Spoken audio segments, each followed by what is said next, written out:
नेता आरए सुरेश मलिक के द्वारा युवा सम्मेलन का आज आयोजन किया गया है पानीपत में। जी हाँ, आपको बता दें कि हजारों की संख्या पे जो युवा है यहाँ पर पहुँचे हैं, जो कांग्रेस के कार्यकर्ता है वो यहाँ पर पहुँचे हैं। इसमें महिलाएं भी शामिल है। जी हाँ, यहाँ पर महिलाएं भी पहुँची है, बुजुर्ग भी पहुँचे हैं और युवा भी पहुँचा है। और आपको बता दें यहाँ पर जो है हरियाणा के मशहूर सिंगर अजय हुड्डा भी यहाँ पर पहुँचे हैं, जिन्होंने अपने गीतों के माध्यम से जो है कार्यकर्ताओं में जोश उत्पन्न किया है। और आपको बता दें यहाँ पर जो मुख्य अतिथि सांसद चौधरी दीपेंद्र सिंह हुड्डा यहाँ पर पहुँचे और आप देख सकते हैं कि हजारों की संख्या में कार्यकर्ता यहाँ पर पहुँचे हैं। उस तरफ आप देखेंगे तमाम महिलाएं यहाँ पर पहुँची है और इधर भी देखेंगे कि बहुत हजारों की संख्या में यहाँ पर लोग पहुँचे हैं, युवा यहाँ पर पहुँचे हैं। तो वीडियो को साथ के साथ शेयर जरूर करते रहिए।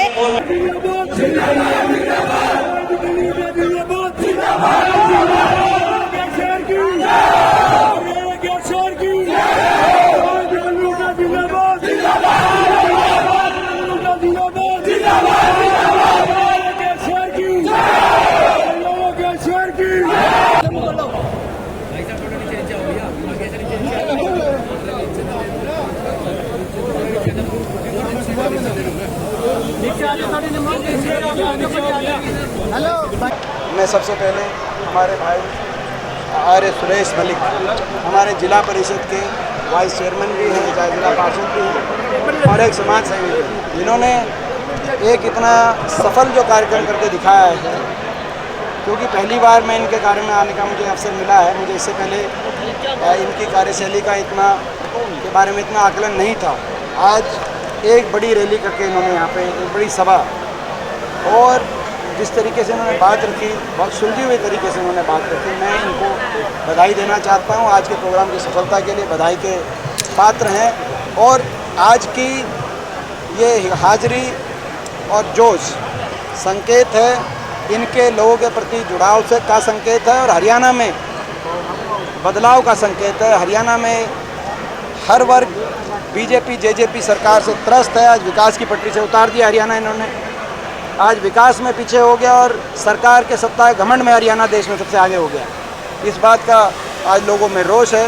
हरियाणा में निश्चित तौर पे आने वाले दिनों में बदलाव होगा और हरियाणा दोबारा से विकास, गरीब कल्याण के रास्ते पे चलेगा। सर, ईडी ने गैर जमानती वारंट जारी किया आपके विधायक के खिलाफ, क्या कहेंगे? देखिए, ये जांच एजेंसियों का दुरुपयोग का इस सरकार की कार्यशैली का हिस्सा होगी।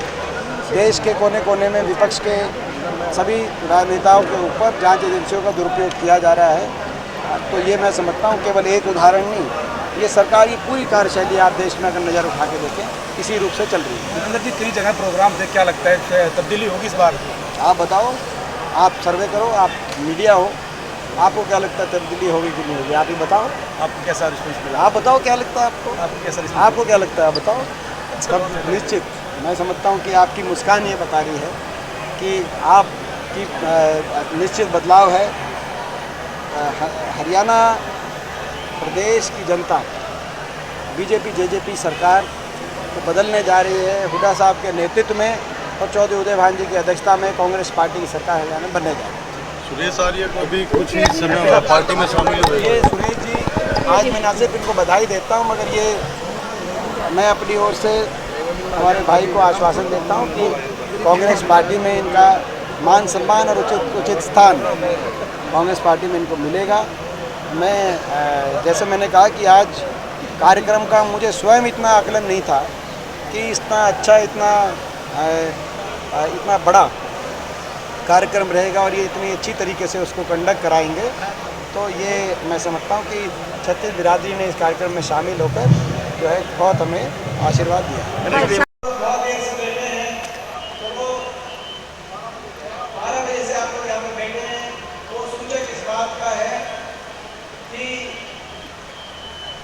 प्रदेश ने करवट ले ली है तो सूचक हमारे भाई सुरेश की मेहनत का भी है, आप लोगों से जुड़ाव का भी है और प्रदेश में बदलते हुए वातावरण का भी है। लोगों ने फैसला कर लिया, प्रदेश में बीजेपी जेजेपी की गठबंधन सरकार जा रही है। हुड्डा साहब के नेतृत्व में कांग्रेस पार्टी की सरकार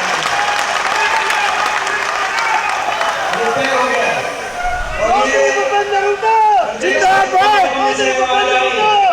कोई एक भी नहीं रहता जब प्रदेश किसी कोने में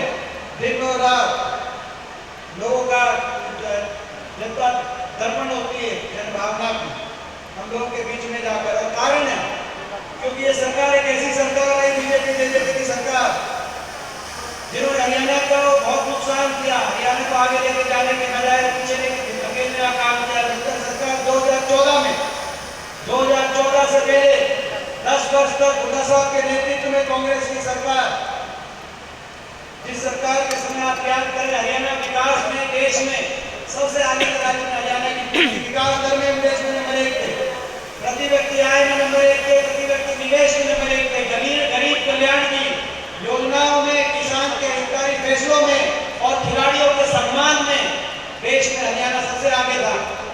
10 साल तक हमारी सरकार रही, कभी भाईचारे में खरोच नहीं आई किसी भी हरियाणा में, कहीं किसी वर्ग को धरने पे नहीं बैठना पड़ा, ना किसान को, ना पहलवान को, ना कर्मचारी को, ना व्यापारी को, किसी वर्ग को धरने पे ना बैठना पड़ा, ना ही पुलिस को बल प्रयोग की आवश्यकता महसूस हुई। कुछ साल से अमन चैन शांति भाईचारा हरियाणा आगे बढ़ रहा था। नारा आया अच्छे दिनों का, लोगों ने सोचा और अच्छे दिन आएंगे, लोगों ने मौका दिया, चंडीगढ़ और दिल्ली में इनकी सरकार बनवाई। लेकिन आज 9.5 साल के बाद इस सरकार कई कार्यशैली जो प्रदेश विकास में नंबर 1 हुआ करता था देश में, आज वही प्रदेश विकास में तो 15वें और 16वें पायदान पे पहुंच गया। अगर नंबर 1 पहुंच गया तो आज बेरोजगारी में देश के अंदर नंबर 1 बनाने का काम, कितनी बड़ी दुर्भाग्य की बात, दिल्ली के 3 तरफ हम बसे हुए हैं।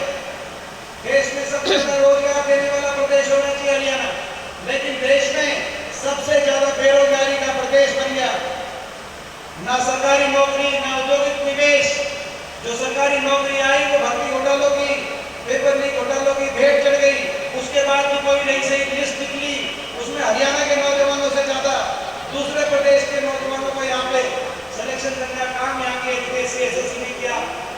ऐसी बेरोजगारी, हर घर में एक नौजवान बेरोजगार।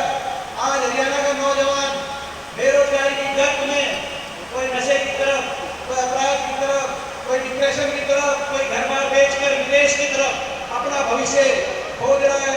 एक के बाद एक गांव में दर्जनों नौजवान विदेश की तरफ सीधे रास्ते, डकती रास्ते, किसी रास्ते जाने का अपना सोच रहे हैं। ऐसी प्रदेश की व्यवस्था होगी। खट्टर सरकार ने बेरोजगारी, महंगाई ने हर घर का बजट बिगाड़ दिया। भ्रष्टाचार के आधार पर ये सरकार बनी। बोला था 5100 बुढ़ापा पेंशन का समझौता हो गया जेजेपी के साथ, लेकिन समझौता आपको पता है 5100 की बुढ़ापा पेंशन का नहीं था, क्योंकि आज 4.5 साल के बाद भी 5100 पेंशन नहीं आई। समझौता भ्रष्टाचार की फाइल बंद कराने का था, समझौता महकमे बांट के हरियाणा को लूटने का था। किसके बाटे श्रम महकमा आया, किसके एक्साइज महकमा आया, किसके बाटे माइनिंग महकमा आया, कौन कैसे लूट रहा है, इस बात का समझौता हुआ। हरियाणा में खुला भ्रष्टाचार का खेल, और हरियाणा को विकास की गति से उतारकर हरियाणा की जनता भ्रष्टाचार, महंगाई, बेरोजगारी, पोर्टल, पहचान पत्र योजनाओं में हरियाणा की जनता है। मगर इससे भी दुख की बात, जो सबसे बड़ा पीस है, ये ऐसी सरकार आई, काम तो इन्होंने किया नहीं, लेकिन काम बिगाड़ने का काम किया। अहंकार में, घमंड में एक ऐसी सरकार देश के इतिहास में लिखा जाएगा इस खट्टर सरकार का नाम। कोई ऐसा वर्ग नहीं जिस वर्ग को अपमानित ना किया हो। किसान 1 साल तक बैठा रहा, 750 किसानों की जान चली गई इन धरनों पे। जब किसान आंदोलन हुआ था, उनके किसान को अपमानित करने का काम करने वाली सरकार, कर्मचारी पे लाठीचार्ज करने वाली सरकार, सरपंचों पे लाठीचार्ज करने वाली सरकार, गरीब मजदूर, सफाई कर्मचारी, ग्रामीण चौकीदार पे लाठीचार्ज करने वाली सरकार, हमारी बहन बेटियां खिलाड़ियों की तिरस्कार करने वाली सरकार कौन भूल सकता है। दिल्ली की सड़कों पे कैसे हमारी बहन बेटियों को घसीटा जा रहा था। वो बहन बेटियां जो मेडल लेके आई, ओलंपिक के मेडल, किसी भी देश के इतिहास में वो काला दिन होगा।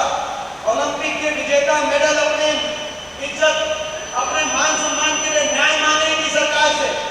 आज दिल्ली पुलिस की जांच की रिपोर्ट आई है कि ब्रिजभूषण सांसद बीजेपी के हर मौके पर उनके साथ दुर्व्यवहार करते हैं। आज जांच रिपोर्ट आई है, मगर आज तक कोई कार्रवाई नहीं हुई। न्याय मांग रही थी बेटियां, लेकिन बेटियों को घसीटा जा रहा था। ये वो देश है जहां अपने दुश्मन की बहन बेटी की इज्जत भी अपनी इज्जत मान के हमारी देश की संस्कृति है।